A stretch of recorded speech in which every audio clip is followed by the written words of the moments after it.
नमस्कार दोस्तों, मैं हूं देवांग और साइबर वर्ल्ड में आपका स्वागत है। आज के वीडियो में हम इंजेक्शंस कैटेगरी की एसक्यूएल इंजेक्शन की एक और नई वल्नरेबिलिटी प्रैक्टिकली सीखने वाले हैं। तो चलिए शुरू करते हैं। लेकिन दोस्तों, वीडियो में आगे बढ़ने से पहले अगर आप हमारी चैनल पर नए हैं तो नीचे दिए गए सब्सक्राइब बटन पर क्लिक करके बाजू में दिए गए बेल आइकॉन को दबा के ऑल पे क्लिक करना बिल्कुल मत भूलिएगा, ताकि ऐसी ही साइबर क्राइम, एथिकल हैकिंग और साइबर सिक्योरिटी की वीडियोस आप तक पहुंचती रहे और आप सीखते रहें। तो चलिए दोस्तों, चलते हैं लैपटॉप की स्क्रीन के ऊपर और सीखते हैं आज की वल्नरेबिलिटी को। तो चलिए दोस्तों, आ चुके हैं हम अपने लैपटॉप की स्क्रीन के ऊपर और आज के वीडियो में हम एसक्यूएल इंजेक्शन की जो अगली वल्नरेबिलिटी है, जो कि है स्टोर्ड वाली वल्नरेबिलिटी, उसे प्रैक्टिकली सीखेंगे। तो चलिए शुरू करते हैं दोस्तों। तो यहाँ पे मैं आपको दिखाता हूँ कि हम कौन सी वल्नरेबिलिटी आज देखने वाले हैं। यहाँ पे हम काली लिनक्स में आ गए हैं और यहाँ पे मैंने अपना बी वेब एप्लीकेशन भी ओपन कर लिया है। चलिए इसमें लॉगिन करते हैं और बी और बग से। तो यहाँ पे ये मैंने लॉगिन कर दिया।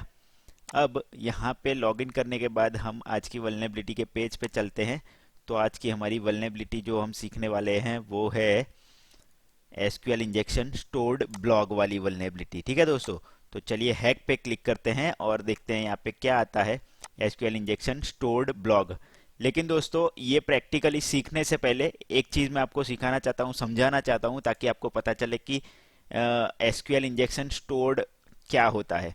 तो सबसे पहले समझते हैं कि एसक्यूएल इंजेक्शन स्टोर्ड वल्नरेबिलिटी कैसे होती है, क्या होती है और उसका दूसरा नाम क्या है, ये जान लेते हैं इसको प्रैक्टिकली सीखने से पहले। तो चलिए इसे मैं मिनिमाइज कर देता हूँ और यहाँ पे मैंने एक नोटपैड बना के रखा है, उसको मैं आपको दिखाता हूँ। ये देखिए यहाँ पे एसक्यूएल इंजेक्शन स्टोर्ड, जिसको हम कह सकते हैं सेकंड ऑर्डर। ठीक है दोस्तों, इसको हम स्टोर्ड एसक्यूएल इंजेक्शन को हम सेकंड ऑर्डर एसक्यूएल इंजेक्शन भी कह सकते हैं। ठीक है दोस्तों, अब ये वल्नरेबिलिटी क्या होती है, कैसे होती है, ये जानते हैं। तो इसके लिए मैं आपको एक एग्जांपल देता हूँ। एग्जांपल के तौर पे मान लीजिए आपके पास एक वेबसाइट है, वेबसाइट का एक रजिस्ट्रेशन पेज और लॉगिन पेज है, जिसका मैं इमेज आपको दिखाता हूँ। ये देखिए, मान लीजिए आपकी कोई वेबसाइट है और वेबसाइट के ऊपर आपका ये एक रजिस्ट्रेशन पेज है, जिसमें कि ईमेल आईडी, यूजर नेम और पासवर्ड भरना होता है। और यहाँ पे एक लॉगिन पेज है जिसमें कि आपको लॉगिन करना होता है, जिसमें आप यूजर नेम और पासवर्ड डाल के लॉगिन कर सकते हैं। और इस वेबसाइट पे एक और फैसिलिटी है जो कि है पासवर्ड चेंज की फैसिलिटी। ठीक है, तो ये तीन चीज याद रखिए कि रजिस्ट्रेशन पेज, लॉगिन पेज और पासवर्ड चेंज की फैसिलिटी है। अब क्या होगा, यहाँ पे मान लीजिए यहाँ पे इस वेबसाइट पे पहले से 2 यूजर रजिस्टर्ड है। ठीक है, मान लीजिए ये देखिए मैंने यहाँ पे एक टेबल बनाया हुआ है। ये वेबसाइट के डेटाबेस में टेबल होगा यूजर्स नाम का। ठीक है, उसमें 2 यूजर्स रजिस्टर्ड है। पहला यूजर है एबीसी और दूसरा यूजर है पीक्यूआर।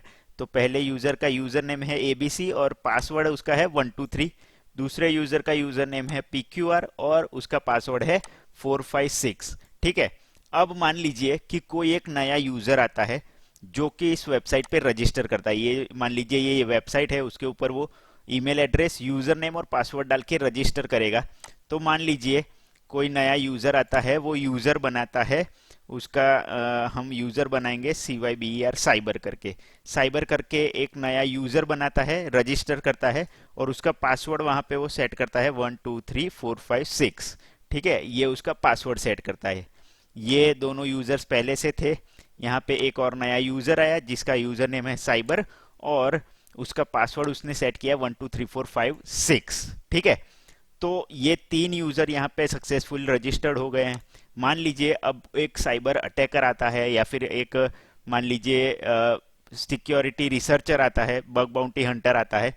तो वो इस वेबसाइट के ऊपर उसे अगर स्टोर्ड या फिर कह सकते हैं कि second order SQL injection find करना होगा, तो वो क्या करेगा, किस सिनेरियो में जाएगा, क्या क्या चीजें होगी, वो पता करते हैं। मान लीजिए अब एक अटैकर आया और वो एक नया यूजर क्रिएट करता है नॉर्मली। ठीक है, लेकिन वो यूजर नेम कुछ अतरंगी रखता है।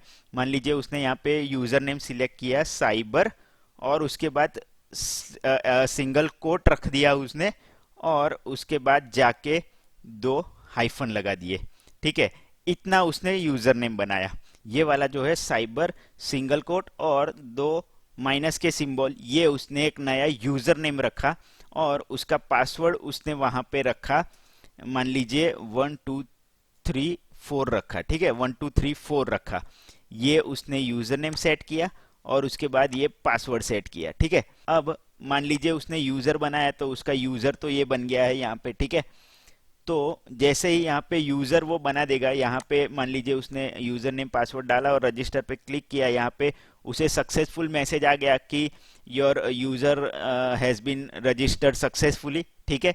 तो अब उसने रजिस्टर कर लिया, यानी कि उसका यूजर नेम बन गया, तो उसका यूजर का नाम का एंट्री जो है वो इस यूजर्स टेबल में पड़ गया, जैसे कि यहाँ पे मैंने आपको दिखाया है। अब क्या करेगा, वो इस यूजर से लॉगिन करेगा, cyber single coat double hyphen और पासवर्ड डालेगा 1 2 3 4। यहाँ पे ये जो लॉगिन पेज दिख रहा है उससे उसमें लॉगिन करेगा और अब वो जाएगा फंक्शनैलिटी पे, जो कि है पासवर्ड चेंज की फंक्शनैलिटी, ठीक है। अब मान लीजिए वो पासवर्ड चेंज की फंक्शनैलिटी पे जाता है, वहां पे उसे दिया गया है कि ओल्ड पासवर्ड डालो, ठीक है, ओल्ड पासवर्ड डालिए, फिर न्यू पासवर्ड डालिए जो आपको सेट करना है, ठीक है, पासवर्ड डालिए और उसके बाद पासवर्ड को री टाइप कीजिए, यानी कि कंफर्म कीजिए पासवर्ड को। ये 3 फील्ड वहां पे उसे दी गई है, कौन से पेज के ऊपर, तो पासवर्ड चेंज के पेज के ऊपर, ठीक है। ये पासवर्ड चेंज के पेज के ऊपर आया जो अटैकर है इस यूजर नेम से, ठीक है। अब वो यूजर नेम तो उसका वही रहेगा, cyber single coat double hyphen. उसके बाद पासवर्ड चेंज के पेज के ऊपर वो ओल्ड पासवर्ड क्या डालेगा, 1 2 3 4, ठीक है। अब उसके पास नया पासवर्ड उसे सेट करना है 6 5 4 3 2 1, ठीक है। ये पासवर्ड उसे नया सेट करना है, तो ये पासवर्ड वो डालेगा और यहाँ पे जो नया पासवर्ड उसे रीटाइप करना है वो है 6 5 4 3 2 1। ये इतनी चीज करेगा, ठीक है। अभी तक उसने सबमिट पे क्लिक नहीं किया है।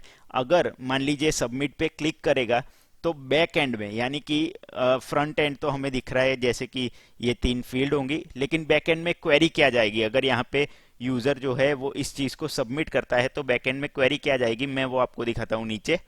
तो यहाँ पे देखिए, अगर आप नीचे आ जाते हैं तो यहाँ पे क्वेरी क्या जाएगी, अपडेट यूजर्स, ठीक है। अपडेट यूजर्स यानी कि यूजर नाम का टेबल जो है उसमें अपडेट करना है।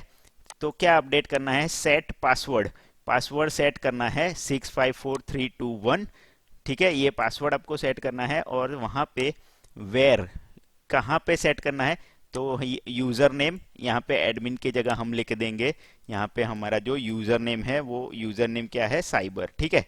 मान लीजिए यहाँ पे साइबर लिखा, तो साइबर और ये सिंगल कोट और डबल हाइफन, ये पूरा उसका यूजर नेम आ जाएगा, ठीक है। ये दोनों सिंगल कोट के बीच में, उसके बाद एंड पासवर्ड, पासवर्ड पुराना उसका क्या था, तो था पुराना वाला पासवर्ड था 1 2 3 4, यहाँ पे भी चेंज हो जाएगा 1 2 3 4 हो जाएगा, ठीक है। तो मान लीजिए उसने ये चीज उसने सबमिट की, ये पेज जो है वो अगर अटैकर सबमिट कर रहा है तो उसके पीछे बैकएंड में क्वेरी क्या जाएगी, update users set password equal to 6 5 4 3 2 1 where user name equal to cyber single quote hyphen hyphen और उसके बाद एंड पासवर्ड इक्वल टू 1 2 3 4। यानी कि यहाँ पे क्या होगा कि यूजर नाम के टेबल के अंदर जहां पे user name cyber single quote hyphen hyphen है और पासवर्ड 1 2 3 4 है, वहां पे अपडेट करना है, क्या अपडेट करना है कि नया पासवर्ड सेट करना है, वो है 6 5 4 3 2 1। या एक्चुअल में ये चीज यहाँ पे होनी चाहिए, ठीक है। अब लेकिन यहाँ पे जो इस अटैकर ने ये सिंगल कोट और हाइफन हाइफन डाला है, उसकी वजह से यहाँ पे क्या होगा, क्वेरी में ब्रेक होगा, क्वेरी ब्रेक होगी, प्रॉपरली एग्जीक्यूट नहीं होगी और उसकी वजह से जो उसके अकाउंट में यहाँ पे पासवर्ड चेंज होना चाहिए उसके जगह दूसरे किसी अकाउंट में पासवर्ड चेंज होगा। याद रखिएगा, उसके अकाउंट में पासवर्ड चेंज नहीं होगा क्योंकि उसने यहाँ पे जो पेलोड डाला है, ये जो सिंगल कोट और डबल हाइफन का पेलोड डाला है, उसकी वजह से प्रॉपर अपडेट क्वेरी, ये जो अपडेट क्वेरी है वो प्रॉपरली एग्जीक्यूट नहीं होगी और उसके अंदर पासवर्ड चेंज नहीं होगा, ठीक है। तो अब ये कैसे होगा ये देखते हैं। तो अब आगे बढ़ते हैं और ये देखिए यहाँ पे एक्चुअल में क्वेरी कहाँ तक रन होगी, कैसे रन होगी। तो अब ये देखिए कि एक्चुअल में क्वेरी कहाँ तक और कैसे रन होगी वो देखते हैं। तो ये देखिए मान लीजिए अपडेट क्वेरी तो हो रही है, ठीक है। तो यहाँ पे अपडेट तो होगा, यूजर्स टेबल के अंदर सेट पासवर्ड भी होगा। कहाँ पे क्या होगा, 654321 होगा। वेयर यूजर नेम क्या हो जाएगा, यहाँ पे एडमिन की जगह हम यहाँ पे ये एक्चुअल में साइबर आ जाएगा, तो साइबर, ठीक है। क्योंकि यहाँ पे सिंगल कोट की वजह से ये जो सिंगल कोट कंप्लीट होना चाहिए वो यहाँ पे कंप्लीट हो जा रहा है, और यहाँ पे डबल हाइफन की वजह से ये जो पूरा पीछे का पोर्शन है वो सारा कमेंट आउट हो जाएगा, ठीक है। ये जो मैंने सिलेक्टेड पोर्शन रखा है वो सारा कमेंट आउट हो जाएगा। तो सिर्फ इतनी क्वेरी रन होगी, update users set password equal to 654321 where user name equal to cyber. अब यहाँ पे user name equal to cyber note करने लायक है, क्योंकि हमारे टेबल में पहले से जो हमारा डेटाबेस का टेबल था यूजर्स नाम का, उसके अंदर पहले से एक साइबर नाम का यूजर अवेलेबल है जिसका पासवर्ड है 123456। तो यहाँ पे एक पेलोड की वजह से प्रॉपर क्वेरी एग्जीक्यूट नहीं होगी, और प्रॉपर क्वेरी एग्जीक्यूट नहीं होगी तो अटैकर ने जो पेलोड डाला है उसकी मदद से सेम यूजर नेम का, यानी कि साइबर नाम का जो दूसरा सेम यूजर होगा उसका पासवर्ड एक्चुअल में चेंज हो जाएगा, जो कि हो जाएगा 123456 से ये जो ओल्ड पासवर्ड था, ये ओल्ड पासवर्ड था साइबर नाम के यूजर का, उसका नया पासवर्ड हो जाएगा 654321, और यहाँ पे ये न्यू पासवर्ड हो जाएगा। तो एक्चुअल में यूजर ने क्या किया, एक पेलोड वाला जो एक नया यूजर बनाया, उस यूजर को उसने एक्चुअल में पीछे डेटाबेस के अंदर स्टोर करवाया। अब वो जो उसका पेलोड है वो डेटाबेस में स्टोर हो गया, इसकी वजह से उसे स्टोर्ड एसक्यूएल इंजेक्शन कहते हैं, ठीक है दोस्तों। और उस स्टोर्ड एसक्यूएल इंजेक्शन की मदद से उसने जो अटैकर है उसने सेम यूजर नेम जैसा दूसरे यूजर का यहाँ पे पासवर्ड चेंज कर दिया। तो उसे क्या है कि उस दूसरे यूजर का, यानी कि उसे यहाँ पे साइबर नाम के यूजर का जो है वो अकाउंट एक्सेस मिल गया, क्योंकि उसने वहां से पासवर्ड चेंज कर दिया, और नया पासवर्ड जो चेंज किया उसे पता ही है क्या है, तो उसे साइबर नाम के यूजर का यहाँ पे एक्सेस मिल गया, ठीक है। तो दोस्तों इसी तरीके से होता है एक्चुअल में बैकएंड में जो एसक्यूएल इंजेक्शन स्टोर्ड के अंदर, या फिर सेकंड ऑर्डर कह सकते हैं, वो इसी तरह परफॉर्म होता है बैकएंड में। ऐसे ही क्वेरी को मैनिपुलेट किया जाता है अटैकर के द्वारा, इसीलिए उसे स्टोर्ड या फिर सेकंड ऑर्डर एसक्यूएल इंजेक्शन कहते हैं। अब यहाँ पे दोस्तों मान लीजिए आपको एक क्वेश्चन हो सकता है कि यहाँ पे तो साइबर नाम का यूजर पहले से था, वो अटैकर को कैसे पता चलेगा। तो यहाँ पे हम अगर साइबर नाम के यूजर को कंसीडर ना करें तो ज्यादातर जो डेटाबेसेस होते हैं उसमें यूजर नाम के जो टेबल्स होते हैं उनके अंदर दो यूजर या दो तीन यूजर जो हैं वो कॉमन होते हैं, जैसे कि एडमिन यूजर या फिर सुपर यूजर, एक मिनट, सुपर यूजर, या फिर कह सकते हैं कि एडमिनिस्ट्रेटर, ठीक है। ऐसे यूजर्स कॉमन होते हैं, ठीक है। तो ऐसे जो कॉमन यूजर्स हैं उनके यूजर नेम यूज करके, मान लीजिए यहाँ पे एडमिन यूजर यूज किया, उसने वहां पे सिंगल कोट लगाया और उसके बाद दो हाइफन लगा दिया, ये अगर उसने यूजर नेम क्रिएट किया, ठीक है, नया रजिस्टर किया एसक्यूएल इंजेक्शन की मदद से, और वहां पे उसने ऑब्वियसली है पहले से एडमिन नाम का यूजर अगर होगा, जो कि ज्यादातर डेटाबेसिस के अंदर होता है, तो वो क्या है कि सीधा एडमिन यूजर का ही पासवर्ड चेंज कर सकेगा, और उसके पास पासवर्ड चेंज की मदद से एडमिन एक्सेस आ जाएगा उसी वेबसाइट का। तो मान लीजिए अगर किसी अटैकर के पास एडमिन एक्सेस आ जाता है किसी भी वेबसाइट का, तो कितना हार्मफुल हो सकता है उस वेबसाइट के लिए। तो दोस्तों इसी तरीके से होता है स्टोर्ड या फिर कह सकते हैं सेकंड ऑर्डर एसक्यूएल इंजेक्शन। ये बैकएंड में एक्चुअल में इस तरीके से काम करता है। तो आई होप आप समझ गए होंगे। चलिए अब चलते हैं आज के प्रैक्टिकल की तरफ और देखते हैं कि कैसे हम आज की जो हमारी वल्नरेबिलिटी है स्टोर्ड एसक्यूएल इंजेक्शन ब्लॉग, उसे कहते हैं एक्सप्लॉइट करते हैं। तो चलिए यहाँ पे इसे मिनिमाइज कर देते हैं और यहाँ पे हम अपनी काली लिनक्स लॉगिन कर लेते हैं। तो ये मैंने काली लिनक्स के अंदर लॉगिन कर लिया है और अपना जो पेज है यहाँ पे एसक्यूएल इंजेक्शन स्टोर्ड ब्लॉग वाला वो ओपन है। यहाँ पे देखिए क्या लिखा है, add an entry to our blog. यहाँ पे कुछ एंट्री करना है, ऐड एंट्री पे क्लिक करना है। तो चलिए यहाँ पे लिखते हैं साइबर करके और फिर एंट्री पे क्लिक करते हैं, देखते हैं क्या होता है। तो जैसे ही हमने एंट्री पे क्लिक किया तो ओनर कौन है बी और साइबर नाम की हमारी एंट्री यहाँ पे हो चुकी है। चलिए एक काम करते हैं, यहाँ पे ब्लैंक एंट्री करके देखते हैं। तो ये मैंने एंट्री पे क्लिक किया, blank entry, please enter some text, ठीक है। तो अब जैसे कि पिछले वाले SQL injection, error based SQL injection जो हम देख रहे थे, उसमें यानी कि गेट वाले और नॉर्मल जो एसक्यूएल इंजेक्शन देख रहे थे, उसमें हम क्या कर रहे थे, एक मैलिशियस इनपुट एंटर कर रहे थे जो कि था सिंगल कोट। तो सिंगल कोट इनपुट करके देखते हैं हमें यहाँ पे एरर मिल रहा है या नहीं, और उसकी मदद से हमें पता चलेगा कि यहाँ पे एसक्यूएल इंजेक्शन है या नहीं। तो चलिए सिंगल कोट ये यहाँ पे मैंने एंटर किया और एंट्री पे क्लिक करते हैं। तो ये एंट्री पे क्लिक करते ही ये देखिए यहाँ पे हमें एसक्यूएल का एरर जो है मिल चुका है, you have an error in SQL syntax, यानी कि यहाँ पे कंफर्म हो चुका है कि हमारे पास जो है वो एसक्यूएल इंजेक्शन वल्नरेबिलिटी मौजूद है। तो दोस्तों अब हम क्या करेंगे कि इस पेज के ऊपर हम कुछ पेलोड्स डालेंगे और पता करेंगे कि इसका डेटाबेस कौन सा चल रहा है, डेटाबेस का वर्जन क्या चल रहा है, और उसके बाद डेटा निकालने की भी हम कोशिश करेंगे। तो इसके लिए हमें कुछ पेलोड्स बिल्ड करने होंगे। तो चलिए वो करते हैं। यहाँ पे सबसे पहले हम कोई कीवर्ड डाल देते हैं साइबर, और यहाँ पे क्वेरी ब्रेक करने के लिए एज यूजुअल जो हमें यूज़ करते हैं वो है सिंगल कोट। उसके बाद यहाँ पे हम कॉमा लगाएंगे। कॉमा लगाने के बाद हमें क्या यहाँ पे निकालना है, तो जो निकालना है उसके लिए हम सिलेक्ट, उसके बाद हमें पता करना है डेटाबेस का वर्जन, तो हम यहाँ पे वर्जन का फंक्शन लगाएंगे और वहाँ पे हम क्लोजिंग ब्रैकेट लगा देंगे ताकि हमारी जो क्वेरी है वो यहाँ पे कंप्लीट हो जाए।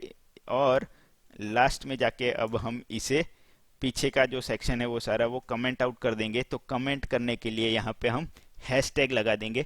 तो ये हमारे यहाँ पे पेलोड बिल्ड हो चुका है जो कि है साइबर सिंगल कोट, उसके बाद कॉमा, कॉमा के बाद हमें वर्जन निकालना है, इसलिए सिलेक्ट वर्जन जो कि है फंक्शन, और उसके बाद पीछे की सारी क्वेरी को हम कमेंट आउट करने के लिए हैश लगा देंगे। तो चलिए अब इस पेलोड को एग्जीक्यूट करके देखते हैं। ऐड एंट्री पे क्लिक करते हैं और देखते हैं क्या आउटपुट मिलता है हमें। तो यहाँ पे ये मैंने ऐड एंट्री पे क्लिक किया और ये देखिए हमें आउटपुट यहाँ पे मिल चुका है जो कि है, ये देखिए ओनर में हमें डेटाबेस का वर्जन मिल रहा है जो कि है 5.0.96, और यहाँ पे हमने एंट्री की थी साइबर, जो कि हमने सबसे पहला जो कीवर्ड लिखा था वो साइबर भी हमें यहाँ पे मिल रहा है। तो हमें यहाँ पे सक्सेसफुली एसक्यूएल इंजेक्शन को परफॉर्म कर लिया है। तो इसी के साथ साथ दोस्तों हमने यहाँ पे ये जो है हमारा पेलोड सक्सेसफुली डेटाबेस के अंदर स्टोर करवा दिया, ठीक है। तो अब जब भी ये क्वेरी फिर से रन होगी तो ये जो एग्जीक्यूशन है वो होता रहेगा, इसलिए इसे स्टोर्ड या फिर सेकंड ऑर्डर एग्जीक्यूशन या फिर सेकंड ऑर्डर एसक्यूएल इंजेक्शन कहते हैं। तो चलिए अब हम डेटाबेस का वर्जन तो हमने पता कर लिया, डेटाबेस का नाम भी पता करते हैं। उसके लिए सेम पेलोड लगाएंगे साइबर, उसके बाद सिंगल कोट, उसके बाद कॉमा, उसके बाद हम लगाएंगे यहाँ पे सिलेक्ट, यहाँ पे डेटाबेस का फंक्शन लगाएंगे, डेटाबेस नाम का फंक्शन लगाएंगे। एक और बार हम क्लोजिंग ब्रैकेट करेंगे और वहाँ पे पीछे की सारी क्वेरी को कमेंट आउट करने के लिए हम हैशटैग लगाएंगे। चलिए एंट्री पे क्लिक करते हैं। तो ये देखिए यहाँ पे एंट्री वो सक्सेसफुली एडेड ऑन और ब्लॉग, और यहाँ पे देखिए ओनर में हमें डेटाबेस का नाम भी मिल चुका है जो कि है बी वेब, और यहाँ पे हमारी एक और नई एंट्री हो चुकी है। तो इसी तरीके से सक्सेसफुली हमने दूसरी बार इसके एसक्यूएल इंजेक्शन को परफॉर्म कर लिया है। चलिए अब एक स्टेप और आगे बढ़ते हैं और इस डेटाबेस के अंदर जो टेबल्स हैं, टेबल के नाम निकालने की कोशिश करते हैं। तो टेबल के नाम निकालने के लिए हमें क्वेरी और बिल्डअप करनी पड़ेगी क्योंकि हमारे पास डेटाबेस का नाम है, ठीक है। तो हमें डेटाबेस के नाम में से क्वेरी निकालने के लिए क्या करना पड़ेगा, सिलेक्ट टेबल नेम, यानी कि टेबल नेम निकालना है फ्रॉम डेटाबेस। डेटाबेस क्या है हमारा, बी वेब। तो हमें ये क्वेरी एग्जीक्यूट करनी है। तो चलिए एग्जीक्यूट करते हैं। यहाँ पे साइबर, उसके बाद सिंगल कोट, सॉरी हमने गलत टाइप किया है, साइबर, उसके बाद सिंगल कोट, उसके बाद कॉमा करके सिलेक्ट, एक ब्रैकेट के अंदर लिखेंगे select space table underscore name, क्योंकि हमें क्या निकालना है, टेबल के नाम निकालने हैं। कहाँ से निकालना है, फ्रॉम, ठीक है। कहाँ से निकालना है, इंफॉर्मेशन स्कीमा, ठीक है, क्योंकि इंफॉर्मेशन स्कीमा के अंदर ही जो है हमारा डेटाबेस होता है और डेटाबेस के अंदर जो टेबल्स होते हैं, इंफॉर्मेशन स्कीमा डॉट टेबल्स, ठीक है। स्कीमा का स्पेलिंग थोड़ा गलत हो चुका है तो उसे हम करेक्ट कर लेते हैं, स्कीमा डॉट टेबल्स।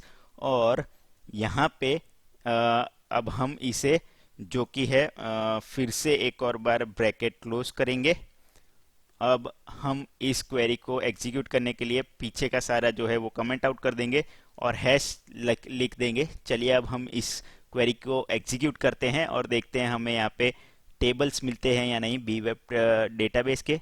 तो ये एंट्री पे मैंने क्लिक किया और यहाँ पे subquery return more than one row. तो दोस्तों यहाँ पे हमें एक एरर मिला है जो कि हमें कह रहा है subquery returns more than one row, यानी कि हमारी जो इंफॉर्मेशन स्कीमा वाली जो क्वेरी थी उसमें एक से ज़्यादा रो मिल रही है जिसे वो यहाँ पे डिस्प्ले नहीं कर पा रहा है, इसलिए ये एरर दे रहा है।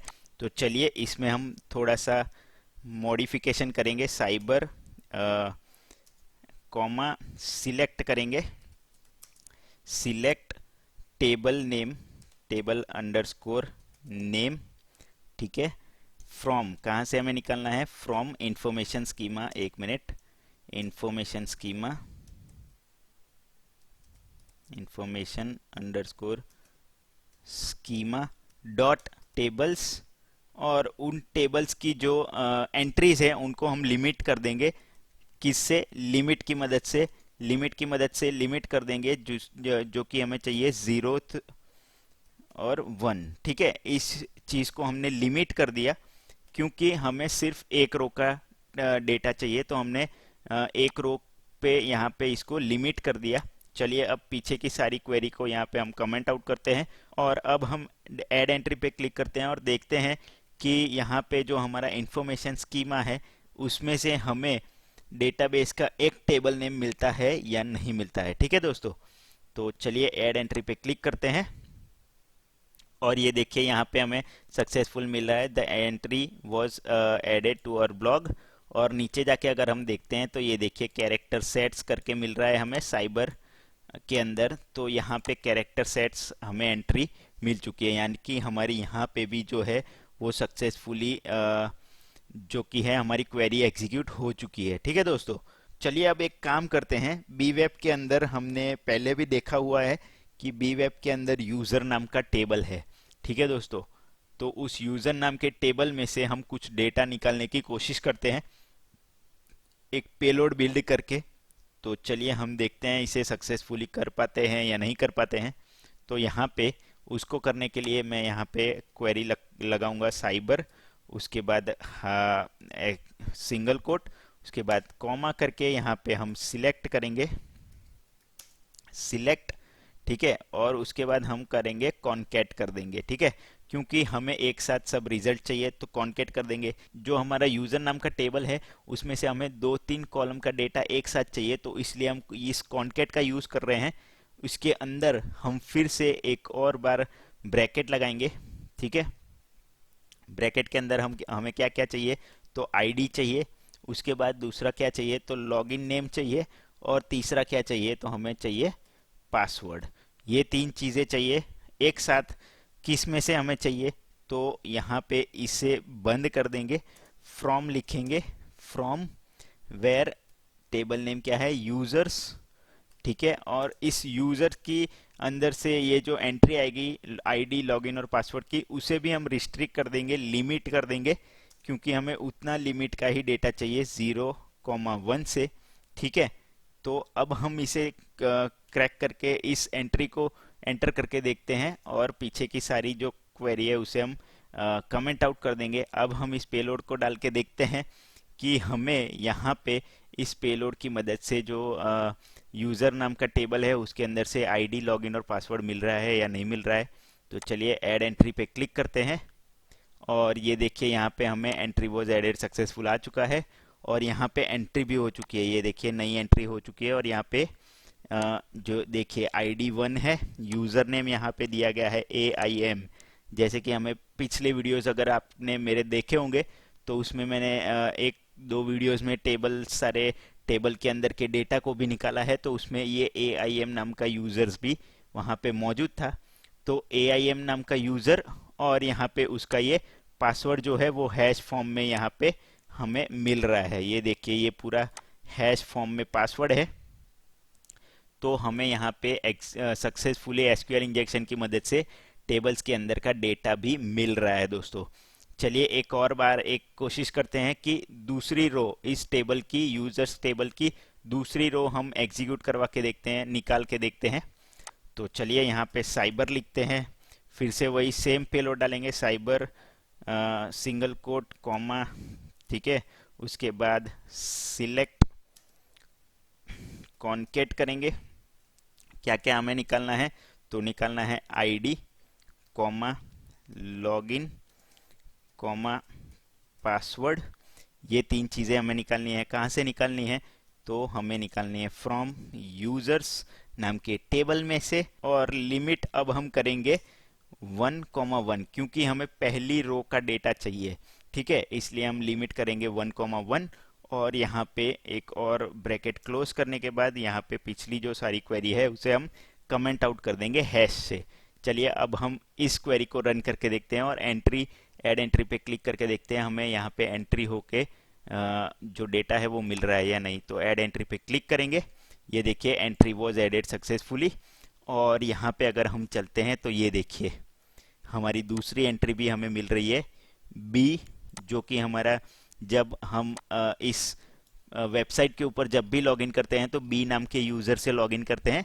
तो ये देखिए बी नाम का यूज़र और ये इसका पासवर्ड का हैश फॉर्म, जो कि हमारा पासवर्ड है बग, हमें पता ही है। तो इस तरीके से हमने इस क्वेरी को एग्जीक्यूट करके डेटाबेस टेबल्स के अंदर से डेटाबेस पूरा निकाला, हमने पूरा डेटा रीड किया। तो दोस्तों इस तरीके से स्टोर्ड एसक्यूएल इंजेक्शन परफॉर्म होता है। और इस तरीके से आप किसी भी वेबसाइट के अंदर अगर एसक्यूएल इंजेक्शन फाइंड करते हैं तो स्टोर्ड एसक्यूएल इंजेक्शन इस तरीके से फाइंड करके उसके अंदर से जो डेटा है वो आप निकाल सकते हैं। लेकिन दोस्तों मैं आपको यहाँ पे वार्न करना चाहूँगा कि किसी भी वेबसाइट के अंदर अगर आपको एसक्यूएल इंजेक्शन वल्नरेबिलिटी मिलती है और आप उसे फर्दर एक्सप्लॉइट करते हैं तो उसके जिम्मेदार हम नहीं हैं। ये बहुत ही गलत प्रैक्टिस है। आपको कहीं भी अगर कोई भी वल्नरेबिलिटी, चाहे एसक्यूएल इंजेक्शन हो चाहे और कोई वल्नरेबिलिटी हो, आपको कभी भी फुल एक्सप्लॉइटेशन नहीं करना चाहिए। आपको सिर्फ वहाँ पे ये साबित करना होता है कि आपके पास आपको वल्नरेबिलिटी मिली है और वो वल्नरेबिलिटी जेन्युइन है, वो एक्सप्लॉइटेबल है। इतना आप अगर साबित कर देते हैं तो भी आपको बाउंटी मिल सकती है। अगर आप बग बाउंटी एथिकल हैकिंग कर रहे हैं तो आपको फुल्ली एक्सप्लॉइट करके ये जो डेटा हमने निकाल के देखा वो सारी चीज़ें नहीं करनी होती है। और अगर आप ये करते हैं तो आप लीगल एक्शंस में भी फंस सकते हैं और उसके पूरे जिम्मेदार आप होंगे। हम कभी भी ऐसी एक्टिविटीज़ को प्रमोट नहीं करते हैं या फिर कुछ ऐसा सपोर्ट नहीं करते। हम सिर्फ ये एजुकेशन पर्पस के लिए बना रहे हैं ताकि हम लोगों को सिखा सके कि कैसी ये एसक्यूएल इंजेक्शन या कैसे ये सब चीज़ें परफॉर्म होती है। अगर आप कोई भी इलीगल चीज़ करते हैं तो उसके जिम्मेदार आप होंगे, ठीक है दोस्तों। तो आई होप कि आज हमने ये जो एसक्यूएल इंजेक्शन स्टोर्ड ब्लॉक वाली वल्नरेबिलिटी सीखी वो आपको समझ में आ गया होगा। स्टोर्ड या फिर सेकंड ऑर्डर एसक्यूएल इंजेक्शन क्या होता है वो मैंने समझाया, वो भी आपको समझ में आ गया होगा। तो दोस्तों इसी के साथ मिलते हैं नेक्स्ट वीडियो में, तब तक के लिए टेक केयर। तो दोस्तों इसी के साथ आज के वीडियो के लिए इतना ही रखते हैं। आई होप कि आज मैंने आपको एसक्यूएल इंजेक्शन की जो वल्नरेबिलिटी सिखाई है वो आपको समझ में आ गई होगी। तो दोस्तों अगर आपको हमारा ये वीडियो पसंद आया है तो इसे लाइक और शेयर ज़रूर कर दीजिएगा ताकि ज़्यादा से ज़्यादा लोगों तक हमारा ये वीडियो पहुँचे और वो लोग भी एसक्यूएल इंजेक्शन को प्रैक्टिकली सीख सके। और दोस्तों अगर आपको हमारे इस वीडियो से रिलेटेड या फिर हमारी चैनल से रिलेटेड कोई भी सवाल, कमेंट या फिर कोई भी सजेशन है आपके, तो आप हमें नीचे कमेंट सेक्शन में कमेंट करके ज़रूर बता सकते हैं। दोस्तों इसी के साथ मिलता हूँ मैं आपसे अगले वीडियो में ऐसे ही प्रैक्टिकल बेस एक और नए टॉपिक के साथ। तब तक के लिए good bye, take care and as always be aware, connect with care.